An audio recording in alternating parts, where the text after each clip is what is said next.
Hello नमस्कार दोस्तों, Harshali academy channel में एक बार फिर आपका हार्दिक स्वागत है। हमारे आज के इस वीडियो में हम रीजनिंग के 10 अति महत्वपूर्ण प्रीवियस ईयर क्वेश्चंस के बारे में चर्चा करेंगे। ये प्रश्न हमने पिछले 2-3 साल में जो एसएससी की विभिन्न एग्ज़ाम्स हुई है उसमें से चुने हुए हैं। आप जानते हैं एसएससी का रिवाइज्ड एग्ज़ाम कैलेंडर शेयर हो चुका है और अब जो सीएचएसएल की एग्ज़ाम है वो हमसे मुश्किल से 2 महीने दूर है और इसके अलावा अन्य एग्ज़ाम्स जैसे जेईई वगैरह उसमें तो और भी कम समय बचा हुआ है। तो इसी चीज़ को ध्यान में रखते हुए हर्षाली एकेडमी आपके लिए ये प्रीवियस ईयर क्वेश्चंस की एक वीडियो सीरीज़ की श्रृंखला लेके आए हैं, जिससे कि आप अपनी परीक्षा की तैयारी और अच्छे से कर पाएँ। और इन वीडियोज़ में हमने लगभग हर टॉपिक के प्रश्न इंक्लूड करने की कोशिश की है, जिससे कि रीजनिंग के प्रत्येक टॉपिक पे आपकी और अच्छे से प्रैक्टिस हो पाए, आप परीक्षा में कम से कम समय में अ, ज़्यादा से ज़्यादा स्कोर कर सकें। तो आइए दोस्तों शुरू करते हैं। आज का जो पहला प्रश्न है वो कोडिंग डिकोडिंग से संबंधित है। उसमें कहा गया है कि एक निश्चित कूट भाषा में चीट को इस प्रकार से लिखा जाता है और ब्रोक को इस प्रकार से लिखा जाता है, तो उस भाषा में ट्रीट को कैसे लिखा जाएगा ये हमको ज्ञात करना है। तो जब भी अल्फ़ाबेट सीरीज़ से संबंधित प्रश्न आता है, अल्फ़ाबेट से संबंधित प्रश्न आता है, तो ऐसे केस में हमको हमेशा प्लेस वैल्यू के कॉन्सेप्ट की हेल्प लेनी होती है। प्लेस वैल्यू के कॉन्सेप्ट हमने हमारे विभिन्न वीडियोज़ में काफ़ी बार डिस्कस किए हुए हैं। एक डेडिकेटेड प्लेलिस्ट हमने अल्फ़ाबेट सीरीज़ के ऊपर बनाई हुई है जो हमारे चैनल पे हॉस्टेड है, और अल्फ़ाबेट सीरीज़ के काफ़ी ज़्यादा प्रश्न हमने उस सीरीज़ में डिस्कस किए हैं, साथ ही बिल्कुल बेसिक कॉन्सेप्ट के साथ अल्फ़ाबेट सीरीज़ की चर्चा की है। अगर आपको बिल्कुल अभी तक कुछ भी इसका सिग्निफिकेंट नॉलेज नहीं है, तो आप उन वीडियोज़ को देख सकते हैं और आप बिल्कुल एक्सपर्ट लेवल की जानकारी उन वीडियोज़ से हासिल कर सकते हैं। अब इस प्रश्न में देखते हैं चीट को कैसे लिखा गया है। CHEAT, इसको कैसे लिखा गया है। AFGCR। इनकी प्लेस वैल्यू लिखते हैं। सी की प्लेस वैल्यू होती है 3, एच होता है 8 पे, ई होता है 5 पे, ए होता है 1 पे और टी होता है 20 पे। इसी प्रकार देखिए ए होता है 1 पे, एफ होता है 6 पे, जी होता है 7 पे, सी होता है 3 पे और आर होता है 18 पे। तो 3 से 1 पे आए मतलब कितना हुआ, -2 हुआ। 8 से 6 पे आए मतलब कितना हुआ, -2 हुआ। 5 से 7 पे आए कितना हुआ, ये +2 हुआ। 1 से लेके 3 पे आए मतलब ये कितना हुआ, ये +2 हुआ। और 20 से लेके 18 पे आए मतलब कितना हुआ, ये -2 हुआ। तो यहाँ पे देखिए -2 -2 +2 +2 -2। अब देखते हैं इसमें कैसे लिखा हुआ है। BROKE, इनको इसको कैसे कोडित किया गया है। ZPQIG के रूप में। इनकी प्लेस वैल्यू देखते हैं क्या लिखी हुई है। बी होता है 2 पे, आर होता है 18 पे, ओ होता है 15 पे, के होता है 11 पे और ई होता है हमारा 5 पे। इसी प्रकार देखिए जेड हो गया 26 पे, और बी हो गया हमारा 16 पे, क्यू हो गया 17 पे, आई हो गया 9 पे और जी हो गया 7 पे। देखते हैं क्या कनेक्शन है यहाँ पे। बी की अगर सेकंड सीरीज की प्लेस वैल्यू देखें तो ये होता है 28। 28 से 26 पे आए मतलब कितना हुआ, -2 हुआ। 18 से 16 पे आए मतलब -2 हुआ। 15 से 17 पे आए मतलब +2 हुआ। 11 से 9 पे आए मतलब -2 हुआ। और 5 से 7 पे आए मतलब +2 हुआ। तो एक चीज़ यहाँ पे ध्यान देना है हमको कि जहाँ पे भी कॉन्सोनेंट्स है वहाँ -2 हो रहा है। जैसे यहाँ यहाँ पे सी -2, एच -2, लेकिन वॉवेल जहाँ पे भी है वहाँ +2 हो रहा है। जैसे ई में +2 हुआ, ए में +2 हुआ। इसी प्रकार यहाँ पे देखिए ओ में +2 हुआ और ई में +2 हुआ। तो क्या लॉजिक लगा हुआ है, अगर कॉन्सोनेंट है तो हमको -2 करना है, और अगर वॉवेल है तो हमको +2 करना है। अब देखिए ट्रीट को कैसे लिखा जाएगा। TREAT। यहाँ पे इनकी प्लेस वैल्यू लिख लेते हैं 20, 18, 5, 1, 20। तो कॉन्सोनेंट में -2 करेंगे तो ये हो जाएगा 18। इसमें से -2 करेंगे ये हो जाएगा 16। वॉवेल में +2 करेंगे ये हो जाएगा 7। इसमें +2 करेंगे ये हो जाएगा 3 और इसमें से -2 करेंगे ये हो जाएगा 18। अब देखिए 18 मतलब आर, 16 मतलब पी, 7 मतलब जी, 3 मतलब C और R मतलब 18, RPG CR ऑप्शन नंबर 4 हमारा सही उत्तर होगा। आगे चलते हैं। मैथमेटिकल ऑपरेशन से संबंधित प्रश्न है। अब इसमें निम्नलिखित में से कौन सी दो संख्याओं को आपस में बदलने पर निम्न से समीकरण सही होगा। इस समीकरण को हमको सही करना है तो हमको कौन सी दो संख्याएं आपस में बदलनी होगी। जब भी ऐसा प्रश्न आता है तो उसके लिए जो हमारी सबसे इफेक्टिव शॉर्ट ट्रिक होती है वो हमारा डिवाइड का साइन होता है। अगर डिवाइड के साइन में से हमें हमारा उत्तर मिलने की संभावना बहुत जल्दी और बहुत आसानी से होती है। तो हम सबसे पहले उन संख्याओं को देखते हैं जो डिवाइड के साइन से संबंधित है। वो कौन कौन सी संख्याएं हैं, 3 है और 6 है। तो वैसे ऑप्शन चुनते हैं जिसमें 3 और 6 को या तो 3 को या 6 को या दोनों को बदलने की बात हो और उनसे हल करने की कोशिश करते हैं। तो देखिए ऑप्शन नंबर 2 में क्या बोल रहा है, 3 और 6 को आपस में बदल दिया जाए। तो अब यहाँ पे देखते हैं इस समीकरण फिर क्या मान हो जाएगा। फिर 3 गुणित ये हो जाएगा 6 और बटे में 3 प्लस 4 माइनस 1। अब इसको हल करेंगे। 3 एकम 3, 3 तिया 9 और 6 तिया 18। तो ये कितना हो गया, 18 प्लस 4 माइनस 1। 18 और 4 22, 22 में से 1 घटाया तो 21 और सामने क्या दिया हुआ 1। तो ये तो सही साबित नहीं हुआ। दूसरे वाले ऑप्शन पे आते हैं। 3 और 4 को आपस में बदलना है।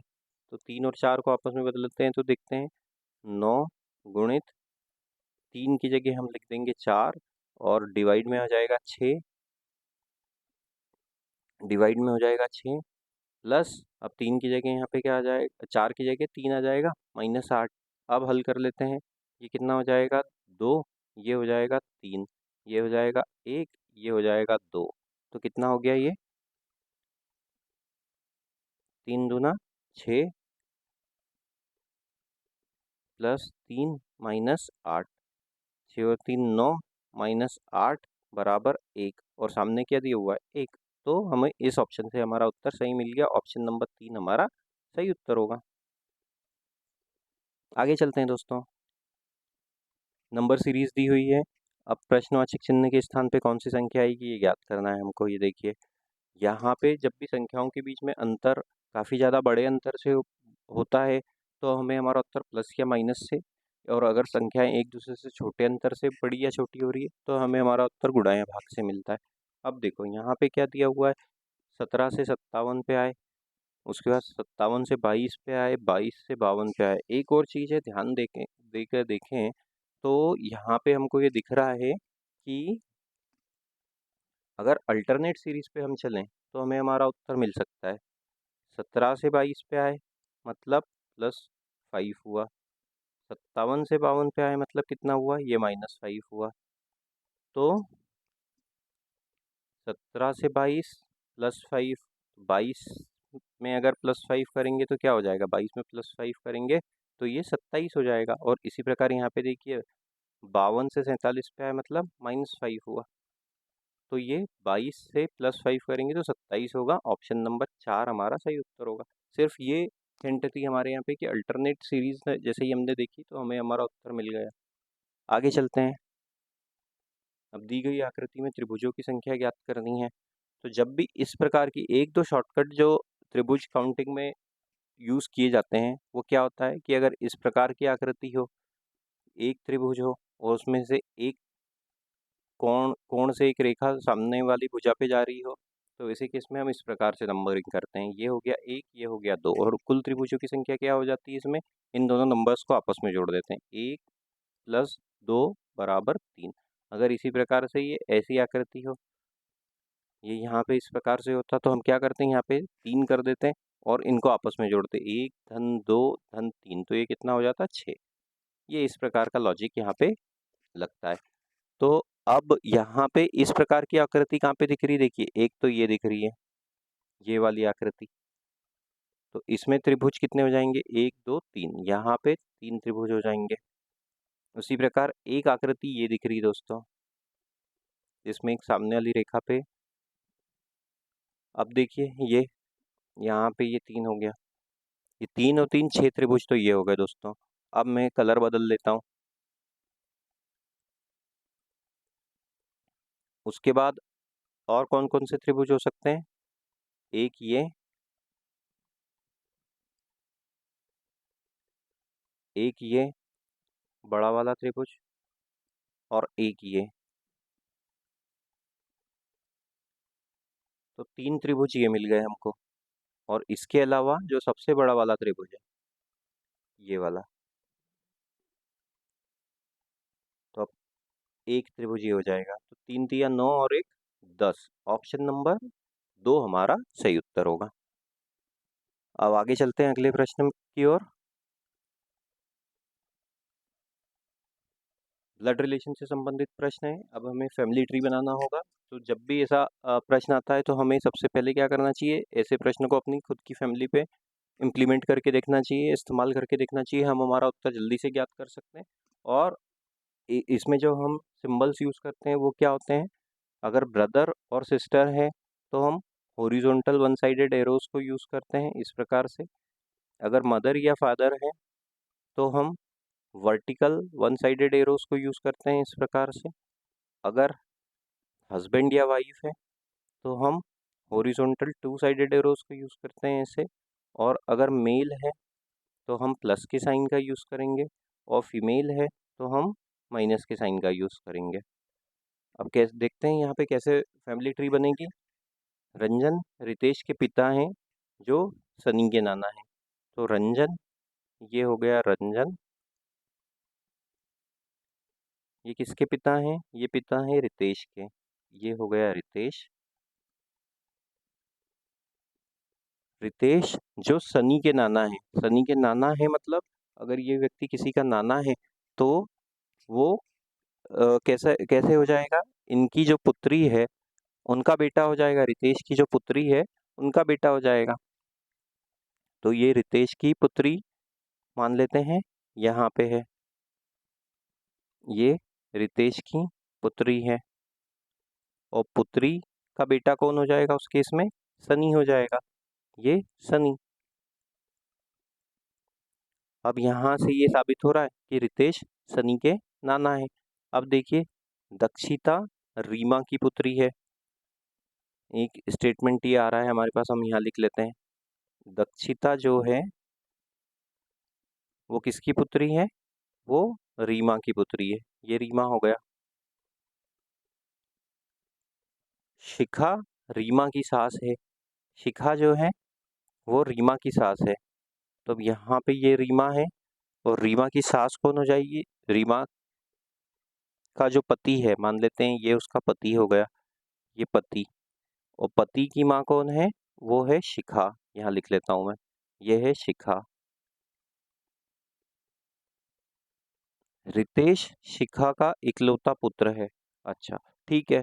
तो रितेश जो है शिखा शिखा का इकलौता पुत्र है, मतलब शिखा का इकलौता पुत्र कौन है, ये जो पति है, और वो कौन है, रितेश है। तो ये फैमिली ट्री यहाँ पे कैसे आ जाएगी, इसका अर्थ ये हुआ कि रीमा रितेश की पत्नी हो जाएगी। तो रीमा जो है वो रितेश की पत्नी हो जाएगी, ये रीमा। और इनकी जो माँ है वो कौन हो जाएगी, रंजन की पत्नी हो जाएगी, वो कौन है, शिखा। ये हो गया शिखा, ये इसकी माँ हो गई। और दक्षिता रीमा की पुत्री हो गई।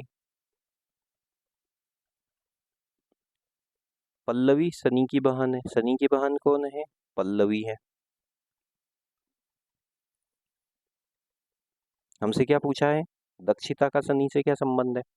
तो अब देखिए यहाँ पे क्या हो गया, ये जो पुत्री है वो कौन है, दक्षिता है। मतलब सनी की माँ कौन हुई, दक्षिता हो गई। तो सनी की माँ दक्षिता हो जाएगी। आगे चलते हैं दोस्तों। अब देखिए ये जो प्रश्न है इसमें क्या पूछा गया है हमसे, यदि आप 1 से 99 तक की सब संख्याओं को लिखते हैं तो 7 कितनी बार लिखेंगे। 7 कितनी बार लिखेंगे, तो 1 से लेके 10 तक, देखिए 1 से लेके 10 तक अगर संख्याएं लिखते हैं तो 7 कितनी बार आता है, एक बार आता है। 1 से लेके सॉरी 11 से लेके 20 तक लिखते हैं तो 7 कितनी बार आता है, एक बार आता है। 21 से लेके 30 तक लिखते हैं तो 7 कितनी बार आएगा, एक बार आएगा। 31 से लेके 40 तक लिखते हैं तो 7 कितनी बार आएगा, एक बार आएगा। 41 से लेके 50 लिखते हैं तो 7 कितनी बार आएगा, एक बार आएगा। 51 से लेके 60 लिखते हैं तो 60 कितनी बार आएगा, एक बार आएगा। तो टोटल कितना हो गया, 3 और 3 6, 6 बार आ गया। अब उसके बाद देखिए 61 से लेके 70 लिखते हैं तो 7 कितनी बार आएगा, एक तो 67 पे आएगा, एक 70 पे आएगा, 2 बार हो गया। अब 71 से लेके 80 लिखते हैं तो 7 कितनी बार आएगा, ये आएगा हमारे पास 10 बार। 71 से लेके 79, ठीक है, क्योंकि 77 में 2 बार आएगा। अब उसके बाद देखिए 81 से लेके 90 लिखते हैं तो कितनी बार 7 आएगा, 81 से लेके 90 लिखने पे एक बार आएगा। और 91 से लेके 99 में कितनी बार आएगा, 91 से लेके 99 में भी एक बार आएगा। तो कुल कितना हो गया, 6 ये हो गया, 10 और 2 12 और 2 14, तो कितना हो गया ये 14 और इधर और 6 इधर, टोटल 20 बार। ऑप्शन नंबर 4 हमारा सही उत्तर होगा। आगे चलते हैं। अब देखिए यहाँ पे क्या दिया हुआ है, कलम का स्याही से वही संबंध है जो सुई का डैश से है। अब कलम में क्या इस्तेमाल करते हैं हम, स्याही इस्तेमाल करते हैं ताकि हम लिख सकें। उसी प्रकार सुई का उपयोग करने के लिए, सिलने का उपयोग करने के लिए हमको क्या इस्तेमाल करना पड़ेगा, धागे का इस्तेमाल करना पड़ेगा। तो धागे के बिना सुई किसी काम की नहीं है, उसी प्रकार स्याही के बिना कलम किसी काम की नहीं है। माफ कीजिए, अब आगे चलते हैं। अब देखिए यहाँ पे हमको क्लासिफिकेशन का प्रश्न दिया हुआ है, जिसमें से 3 एक समान है और एक बाकियों से भिन्न है, उसी को हमको हमारे उत्तर के रूप में चुनना है। तो नौकरी, वस्तुकार, बड़ाई, पत्रकार। तो वस्तुकार हो गया, ये एक पेशा है, बड़ाई एक पेशा है और पत्रकार भी एक पेशा है। लेकिन नौकरी एक किसी व्यक्ति का पेशा नहीं दर्शाती, ये एक क्लास को दर्शाती। तो नौकरी एक, बाकी ये सब किसी व्यक्ति के पेशे को दर्शाने वाले शब्द हैं। 2, 3 और 4 में एक बाकी से भिन्न है, तो ऑप्शन नंबर 1 हमारा सही उत्तर होगा। आगे चलते हैं। अब देखिए अल्फ़ाबेट सीरीज़ का प्रश्न है, फिर से प्लेस वैल्यू का कॉन्सेप्ट लगाएंगे। ए की प्लेस वैल्यू होती है 1, सी की होती है 3 और एफ की होती है 6। इसी प्रकार बी की होती है 2, ई की होती है 5 और आई की होती है हमारे पास 9। सी की होती है 3, जी की होती है 7 और एल की होती है 12। डी की प्लेस वैल्यू होती है 4, आई की प्लेस वैल्यू होती है 9 और ओ की होती है 15। तो अब देखिए 1 से लेके 2 पे आए मतलब +1 हुआ, 2 से लेके 3 पे आए +1 हुआ, 3 से लेके 4 पे आए +1 हुआ, ये +1 हो रहा है। तो 4 में अगर 1 जोड़ देंगे तो हमको क्या मिलेगा, 5, 5 मतलब ई, तो हमारा उत्तर ई से शुरू होगा, सभी ऑप्शन ई से शुरू हो रहे हैं। 3 से लेके 5 पे आए मतलब +2 हुआ, 5 से लेके 7 पे आए मतलब +2 हुआ, 7 से लेके 9 पे आए मतलब +2 हुआ। अब 9 में अगर हम 2 जोड़ देंगे तो हमको क्या मिलेगा, 11, 11 मतलब के, ई के। ई के से कौन से ऑप्शन शुरू हो रहे हैं, 2 और 4, तो 1 और 3 कैंसिल हो जाता है। उसके बाद देखिए 6 से लेके 9 पे आए मतलब +3 हुआ, 9 से लेके 12 पे आए मतलब +3 हुआ, 12 से लेके 15 पे आए मतलब +3 हुआ। और 15 में अगर हम 3 जोड़ देंगे तो हमको क्या मिलेगा, 18, 18 मतलब क्या होता है, आर, ई के आर। ऑप्शन नंबर 4 हमारा सही उत्तर होगा दोस्तों। आगे चलते हैं। अब निम्नलिखित में से हमको असंगत चुनना है। लेटर नंबर के पेयर दिए हुए हैं हमको यहाँ पे। अब इसमें से जो भिन्न है वो देखिए, 65 दिया है, 101 दिया है, 26 दिया है, 50 दिया है, 17 दिया है, 37 दिया है, 49 या 82। ध्यान से देखो तो यहाँ पे हमको ये मिलता है, 65 को हम कैसे लिख सकते हैं, 8 का वर्ग धन 1। उसी प्रकार 101 को कैसे लिख सकते हैं, 10 का वर्ग धन 1।